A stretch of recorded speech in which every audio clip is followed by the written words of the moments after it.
Não fiquem agoniados, fiquem tranquilos, a promessa será sempre cumprida. Falei que eu vou resolver todas do IME, do ITA, física, matemática, USP, tudo que for possível e imaginável. Mas os futuros assinantes do site do Professor Otávio estão ansiosos e aí tive que gastar um pouco da minha energia gravando vídeos especiais para esse povo que está ansioso para aprender cada dia mais física e matemática. E já retomamos então a solução do IME 2017, física, estamos na questão 23. Falava o seguinte: deseja-se minimizar a taxa de transferência de calor em uma parede feita de um determinado material de espessura conhecida, submetendo-a a uma diferença de um diferencial de temperatura. Isto é feito adicionando-se uma camada isolante refratária de 15% da espessura da parede, de forma que cuidadosas medidas experimentais indicam que a taxa de transferência de calor passa a ser 40% em relação à situação original. Supondo que o diferencial de temperatura entre as extremidades livres da parede original e da parede composta seja o mesmo, pode-se afirmar que a condutividade térmica do material refratário é numericamente igual a... Linda questão, hein?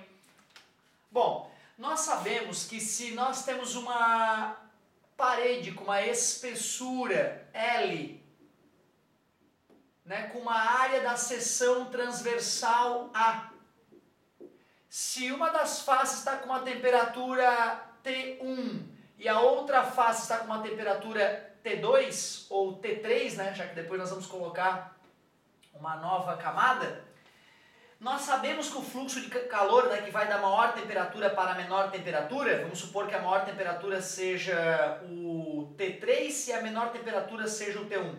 Então o fluxo de calor por condução vai da face mais quente para a face mais fria. E esse fluxo de calor pode ser determinado pela lei de Fourier. O fluxo de calor depende da condutividade térmica desta parede, deste material, vou chamar de K1, depende diretamente proporcional da área da seção transversal, depende da variação de temperatura, que eu vou fazer temperatura maior menos temperatura menor, e depende de forma inversamente proporcional da espessura L da parede. Essa é a famosa lei de Fourier, que a gente usa para calcular o fluxo de calor, lei de Fourier. Certo? Na faculdade a gente transforma esse fluxo de calor num vetor, né, e coloca um menos ali, né? Não custa citar também que fluxo de calor é definido como a quantidade de calor que atravessa uma região dividido pelo tempo. Delta Tzinho, variação do tempo, delta Tzão, variação de temperatura. O fato é que nós vamos pegar esta parede e vamos colocar uma camada refratária de uma espessura que é 15%, ele falou. Então, se esse tamanho aqui era L, esse novo tamanho é 0,15L. Bom, essa camada vai ter a mesma área, né, da seção transversal, então esta área aqui continua a mesma. Ele disse que essa temperatura aqui vai continuar a mesma T3, aquela temperatura lá vai ser a mesma T1. E aqui entre as faces da parede da camada refratária vai ter uma temperatura intermediária T2. Observem agora que o fluxo de calor atravessa a camada refratária para depois atravessar a parede. E ele diz agora que esse novo fluxo de calor vai ser 40% do fluxo original. Observem que agora eu vou ter um fluxo na parede, eu vou ter um fluxo na camada refratária, e esses fluxos são iguais. E esse fluxo é 40% do fluxo original. Vou chamar esse fluxo original de FO, esse fluxo de Φ1 e o fluxo na camada refratária de Φr. A segunda informação que ele me deu é que o fluxo na camada, na parede, fluxo 1, vai ser igual ao fluxo na camada refratária, isso, né, o aluno perceber que todo o calor que atravessa a camada refratária também irá atravessar a parede. Esses fluxos são 40% do fluxo original, o fluxo original, Φ original. Nós poderíamos também expressar a lei de Fourier para o fluxo 1, Esse fluxo 1 se dá na parede, que tem coeficiente de condutibilidade térmica K1.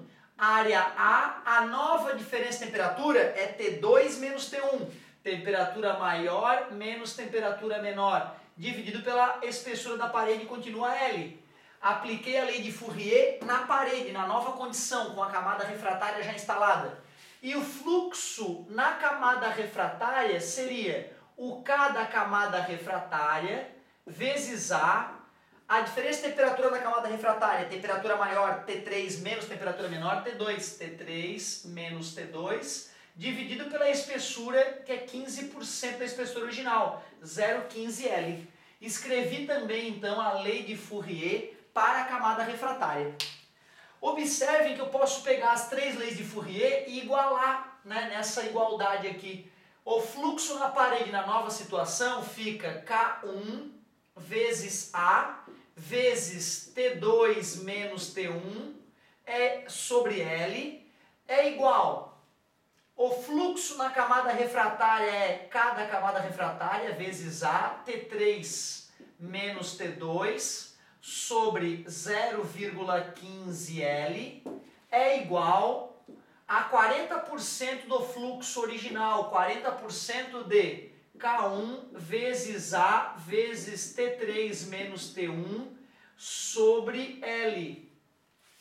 Eu vou dividir todos os elementos dessa igualdade por A, porque o A é igual para todos. Vou dividir todos os elementos, vou multiplicar, né, todos os elementos por L, já que o L é igual para todos, eliminei. Observem que agora eu posso igualar a primeira parte, né, K1 que multiplica T2 menos T1 é igual à última parte 0,4 K1 que multiplica T3 menos T1. Já que o K1 elimina o K1, eu descubro que a diferença de temperatura T2 menos T1 é 40% da diferença de temperatura T3 menos T1. Eu descubro que a diferença de temperatura T2 menos T1 é 40% da diferença de temperatura total T3 menos T1. E olhando para esta outra igualdade, eu escrevo que K1 que multiplica T2 menos T1 vezes 0,15, por que não? Vezes 0,15 é igual a KR, K da parte refratária, T3 menos T2.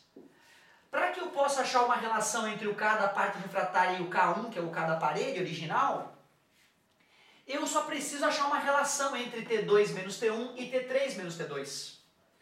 T2 menos T1 é 40% da variação de temperatura total. Concordam comigo? Poxa, se T2 menos T1 é 40% total, automaticamente T3 menos T1, ou melhor, T3 menos T2, é o quê? É o que falta, né? Se T1 menos T2 é 40% do total, T2 menos T3 é 60% do total, para dar os 100%. Observem que se nós somarmos essas expressões, eu vou obter que T3 menos T1 é igual a T3 menos T1, certo? E isso ajuda bastante, porque agora, no lugar do T3 menos T2, eu posso colocar 0,6 T3 menos T1. E no lugar do T2 menos T1, eu posso colocar 0,4 de T3 menos T1. Assim eu vou poder eliminar essas incógnitas. Observem, 0,15 cada aparelho original, que eu estou chamando de K1, que multiplica. Quem é T2 menos T1 é 40% da diferença total de temperatura, T3 menos T1. O K da superfície refratária, que multiplica T3 menos T2, que é 60% da diferença de temperatura total, T3 menos T1. Corta T3 menos T1 em ambos os lados, na verdade dividimos os lados por T3 menos T1 e pronto. Agora eu descobri que 0,4, 4 vezes 15 é 60, mas tem que botar 3 casas após a vírgula, 0,06 então, né?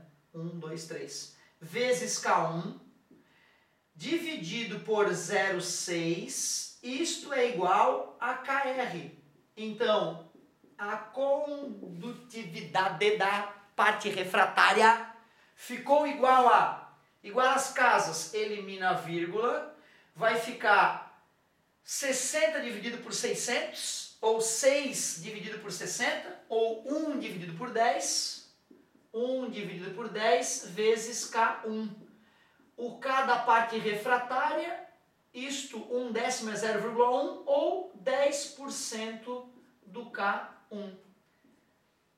A condutividade térmica da parte refratária é 10% da condutividade térmica da parede. Então, é numericamente igual a 10% da condutividade térmica do material da parede. Ficamos com letra A de amor. Só o amor, né, para fazer o cara fazer o IME, né? Que bonito, né, cara? Lei de Fourier. Muito boa a aplicação da lei de Fourier. Bons estudos e até a próxima, meus queridos.